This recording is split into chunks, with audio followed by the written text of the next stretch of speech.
যুব বিষয়ক এবং ক্রীড়া দপ্তরের উদ্যোগে গোটা রাজ্যের প্রত্যেকটি জেলায় কিন্তু যোগ দিবসের উদযাপন করা হচ্ছে। ঠিক তেমনি এদিন দেখা গেল তেলিয়ামুড়াতেও যোগা দিবস উদযাপন করা হয়েছে, যেখানে তেলিয়ামুড়া মহকুমায় একাধিক কর্মসূচিরও সাথে আয়োজন করা হয়েছে। তবে এদিনের সকালে যোগ দিবসকে কেন্দ্র করে একটি বর্ণাঢ্য র্যালির আয়োজন করা হয়। তেলিয়ামুড়া চিত্রাঙ্গদা কলাক্ষেত্র তথা টাউন হল প্রাঙ্গণ থেকে শুরু হয়ে শহরের বিভিন্ন পথ পরিক্রমা করে পুনরায় টাউন হল চত্বরে এসে শেষ হয়। পরবর্তী টাউন হল প্রাঙ্গণে অনুষ্ঠিত হয় মূল অনুষ্ঠান। অনুষ্ঠানের শুরুতেই বৃক্ষে জল সিঞ্চনের মাধ্যমে কর্মসূচিটির সূচনা করেন তেলিয়ামুড়ার বিধায়িকা, রাজ্য বিধানসভার মুখ্য সচেতক কল্যাণী রায়।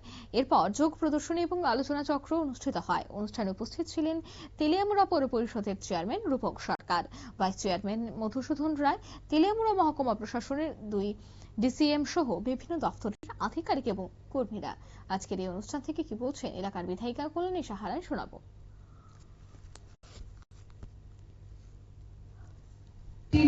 সংস্কার এবং সংস্কৃতি যোগা। মুনি ঋষিরা নিজেদেরকে সুস্থ রাখতেন এবং দীর্ঘদিন তারা বেঁচে থাকতেন একমাত্র এই যোগার মাধ্যমে।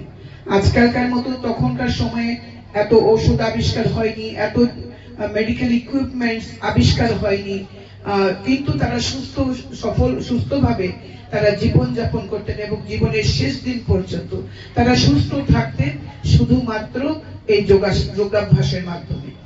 আমাদের দেশের মাননীয় প্রধানমন্ত্রী তার এত শত ব্যস্ততার মধ্যেও নিজেকে একটু সময় দেন, সেটা যোগাসনের মাধ্যমে।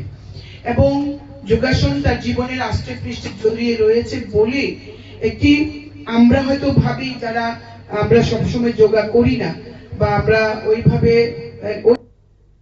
আপনারা শুনলেন, অর্থাৎ প্রধানমন্ত্রী নরেন্দ্র মোদী যেভাবে যোগাসন করেন সামান্য সময় বের করে, ঠিক এইভাবে প্রত্যেকেই যেন যোগাসন করেন এবং যোগার যে কতটা উপকারিতা রয়েছে সেই কথাটাও কিন্তু তিনি তুলে ধরলেন।